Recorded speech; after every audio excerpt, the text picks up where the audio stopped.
morning, Skallywag. I'm Spook. I'm Danny. Welcome to the show.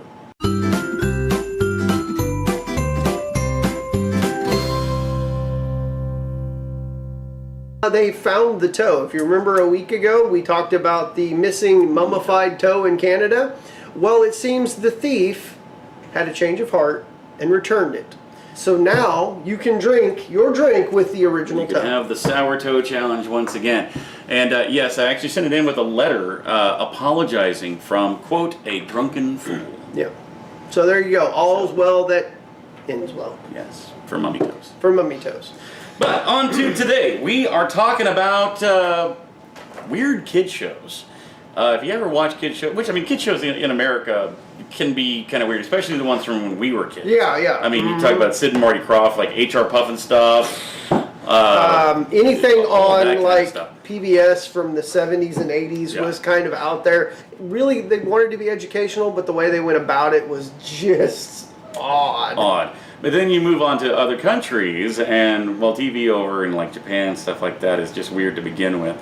But turns out that some of the kids shows from other countries are a little weird, and sometimes even just downright creepy. Yes. So we're going to lead it off today with from a show out in Canada, Peppermint Park, and it ran from '87 to '88. And everything on here, guys, we're reading is straight from IMDb. So just IMDb. IMDb. The International Movie Database. I always mess that up. I just did it. IMDb. So just to give them credits and shout out. So Peppermint Park, puppets, storytellers, magicians, and other team up to tell and teach children about numbers, colors, animals, and other topics. It is described as a fever dream at its absolute hardest to be Sesame Street, all while maintaining the low-budget grittiness of public access kids show. Let's take a look at this thing. I gotta see this. Here, let me get this plate of crackers. Now watch this. Here's 1, 2, 3, 4. 4 crackers. 4 nightmarish crackers. Yeah, so the hands are the creepiest thing. That's the most terrifying thing I've ever seen in my life, and it's the first clip. They go on to say Lost Media Wiki is partially lost. There's no VHS copies to be found aside for certain clips in this one YouTube video. If you're a fan of everything that's terrible, this will surely become your newest gem. If you're fans of things that'll give you freaking nightmares. Yeah, right? Okay, well, moving on.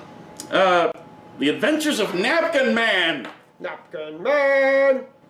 And doing this just because this one got stuck in my head. This one's from Canada. Broadcast from 2013 to 2015. A teacher, Mr. Anthony, teaches his students how to deal with various emotions appropriately. Mr. Anthony helps his students learn about emotions with stories about a superhero called Napkin Man, drawn on a napkin. So let's take a look at this thing here. Tell me this song doesn't get stuck in your head. Some things are kind of hard to get through, but with a little help you can do it. Yes, you can. I'm Napkin Man. I hate you. First time I heard this, that song was stuck in my head for like 3 days. I will not get that out of my head. Napkin Man. Why did you do that? Because it's wonderful. I mean, what's cool about it though is that it's not, you know, where most kids shows is talking about, you know, alphabets and numbers and stuff like that. This one's actually teaching you like how to deal with emotions.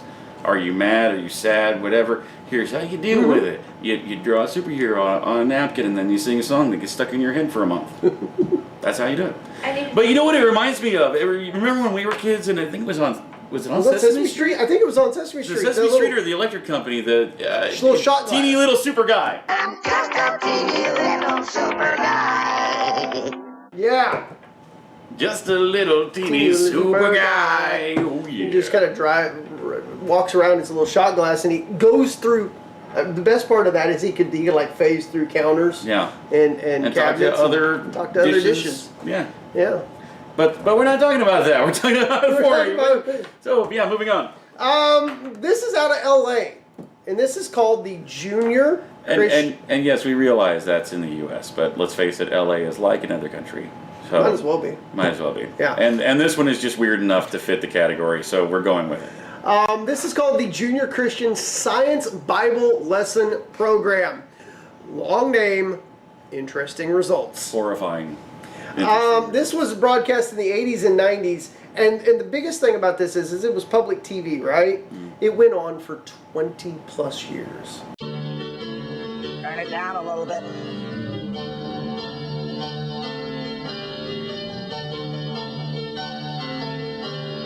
In God's presence is peace and joy and power.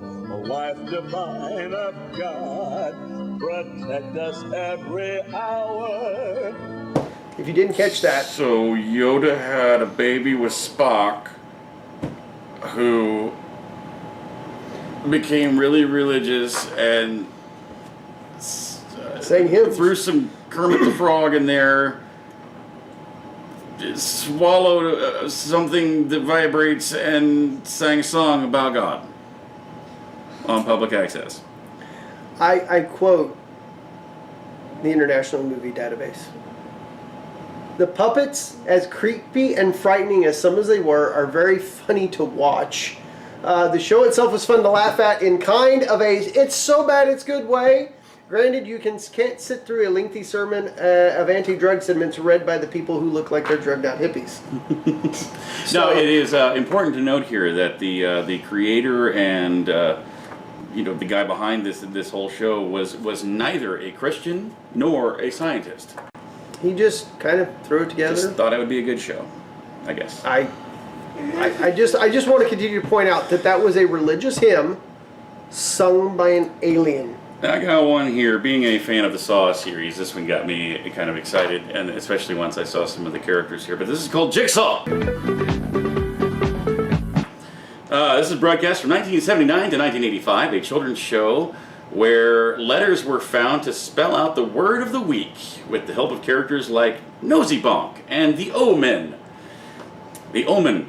Yeah, you heard that right. I would bet big money that any child who grew up watching Jigsaw will have one distinct memory of the show, but Noseybonk, a nightmarish creation of Adrian Headley's who donned a scary white plastic mask with huge proboscis and went snooping around, poking it where it wasn't wanted, jumping out of bushes, and generally scaring impressionable young children. So, yeah, this is like a children's horror kid show thing.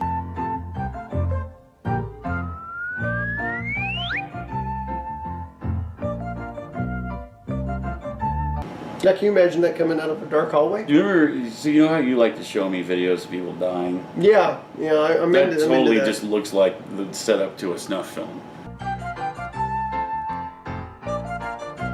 Yeah. So, what are some weird kid shows that you remember growing up with? Leave them in the comments below. Put some links down there. We want to take a look at some of these because there's so many more that we just don't have time to get to. Yeah, if we like them and we find them and you put the links to them, we'll talk about them maybe in the future. Yeah, we'll do a volume 2 of this. Yes. So check us out on Facebook at the show Skallywag Productions. We're also on Instagram and Twitter as well. Look us up there. We do have the challenge out there again to make us some intro music or a little intro thing to run before the show. Also got the challenge out there to share the show, get subscribers to come along, and we'll give you not only a shout out, but we may even bring you on the show as a special guest to say thank you in person. So other than that about wraps it up. Yeah. So hey, you know what time it is. And now, your Russian clip of the day. Здесь как увеличивать? Не, вот так. Как?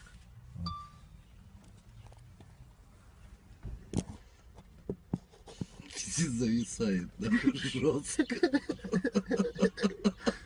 Охуеть. Вот же она вдолбилась, сука. Нахуй. Вот это прет подругу, блядь.